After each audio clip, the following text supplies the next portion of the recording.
Jan back, welcome back to the channel. This is episode 3 of the School of Tarkov series, and today is all about healing in the game. Let's go.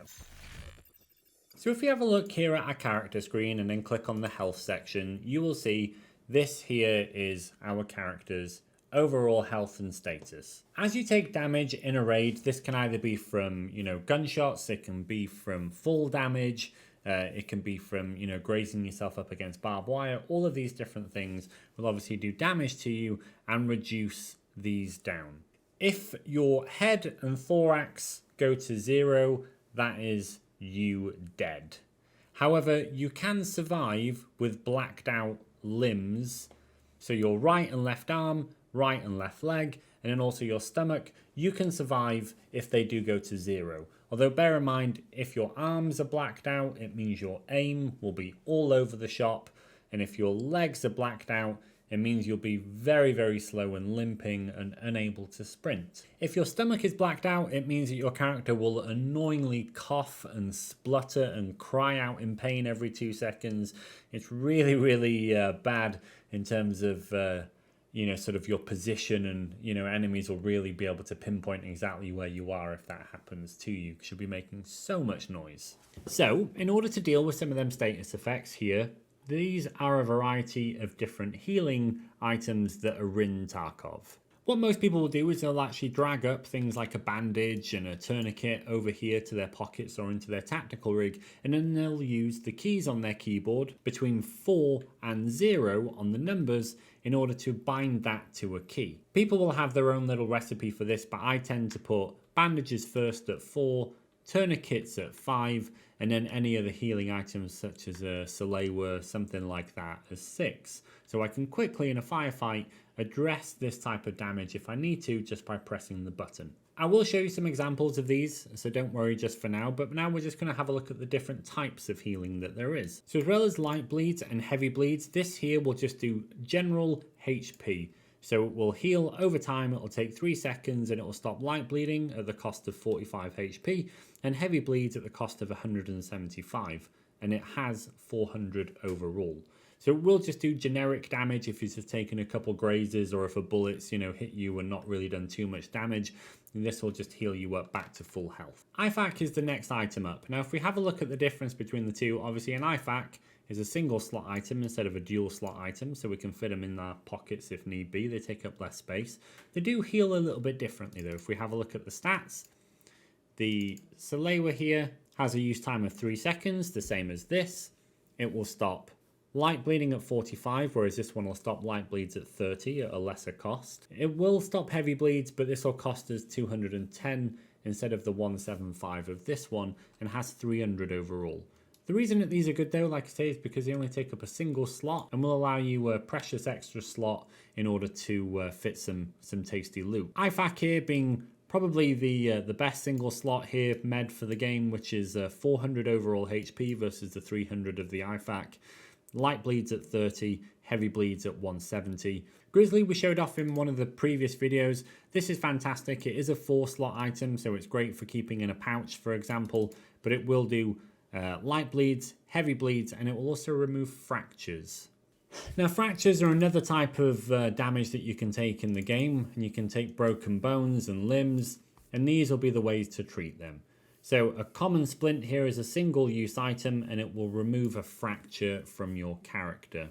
This here, the aluminum splint, actually has 5 uses and only takes up a single slot. This one is fantastic if you can get your hand on them. Again, you can fit these into your pouch, so you're not at risk of losing them if you die, and because they have sort of multiple uses, they're a little bit more valuable, although they both do the exact same thing. There's also a variety of different pain injectors and stuff like that that you can use in Tarkov. For example, this here, just generic painkillers. They will remove some hydration from you, so just be aware of that, but also it removes pain from the character. Different status effects in Tarkov will make your character, sort of act and behave a little bit differently, might go a bit tunnel vision, all that sort of thing. These are great for sharpening up your vision again. And then here we also have a variety of injectors as well. So morphine, These are fantastic. If, for example, you have broken legs and you're unable to run around because your legs are broken, you can throw in a morphine injector and for 300 seconds, you would be able to sort of move at a normal pace. Bear in mind that sprinting would still do damage to you, but the hobbling in Escape from Tarkov is excruciating, and this would at least allow you to sort of walk away or at a push, sprint a little bit to, sort of get yourself into some cover, but you will take overall damage if you did this. The final thing is that if your health here was at 0 and these were blacked out, the CMS kits will allow you to fix a broken limb. However, each time you do use it, the max health that you're allowed in that limb will decrease. I will show you now just a little bit of the healing mechanics so you can get an idea of things by jumping into a raid, just so you can see a few different examples of how this works. Okay, so we are in a raid and ready to go. So I'm going to try and get this sniper scav here to shoot me and survive the shot. He'll get me. I'm just sticking my body out here, but trying to keep my head in cover. Okay, so we've taken heavy damage. As you can see, he's completely blacked out that leg of mine, and I have a heavy bleed on currently.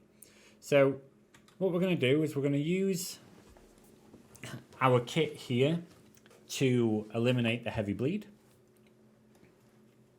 However, as you can see, I've still taken quite a lot of damage. The blood loss between blacking out my leg and also hitting me in the stomach has caused all of these to go down. If I just carry on using this kit, which is number 4, I will eventually heal each individual limb back up to full health. Die please. Terrible. As you can see there, one, I have this pain effect, which is causing my screen to go super hazy, and my arm, because I've been shot, my aim is all over the place. What I can do here is that I can actually pop one of these painkillers, and you will notice that it removes the pain effect. The game actually becomes a little bit sharper, and also because my leg is completely broken, the painkillers do allow me for a short period of time to move at a normal pace again, whereas before I was sort of hobbling around on that leg because it's blacked out. Although if I do sprint, you will see my character's not too happy about it, in all honesty. And if we're to have a look at my status effects overall, I'm on painkillers currently. I have a tremor. I've got a fracture to the arm. He's in pain. He's got a flesh wound to the stomach and of the right leg. We're not really in a good place right now. However, we can fix all of these things. The first 2 things you want to focus on healing is the head and the thorax. That's what we're going to do. So we're going to quickly heal this. And then we're going to do our thorax. You can do this just by dragging on to each individual limb. Otherwise, it will do its own thing. Now, I can fix this arm. It's not completely blacked out, so I can heal it up to full health again.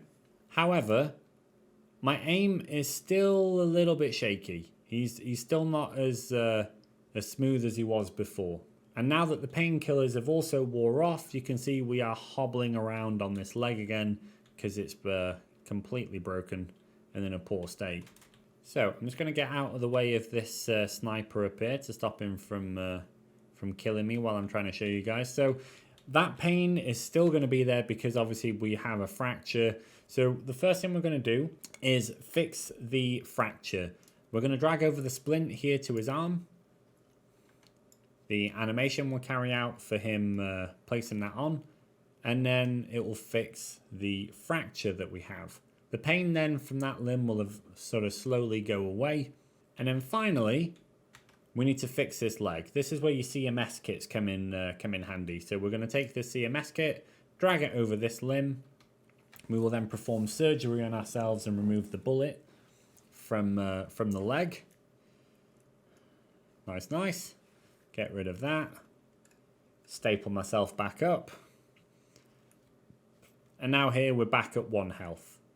So now we can drag this, our healing item here, over the leg. Heal that back up to full. You will notice, however, because that leg has been blacked out previously, it no longer has the potential 65 health that it did before. It's now reduced to 25 instead. So what we can do is we can just put that on number 4 and heal ourselves up again to full health. And now we're able to move around again. Some of the status effects and that sort of thing have been removed. You know, we've no longer got that horrible tunnel vision, and we are ready to carry on fighting. So that is the basics of all of the different healing in Escape from Tarkov. Get used to bringing in at least the basics. So you want something to sort of heal your health, something for light bleeds, something for heavy bleeds, and preferably a splint, something like that as well. So, you know, you can heal a broken limb or some painkillers, something like that, just to get you through a raid to begin with. Over time, you will sort of tweak things, and, you know, you might bring in some things over others, or stims. There's loads of different things with Tarkov. Get used to taking in the basics for now, and, you know, sort of learning how to quickly keybind them, when to apply them, and ultimately how to survive a raid and get out alive. Until the next episode of the School of Tarkov, I'll see you next time. Bye, guys.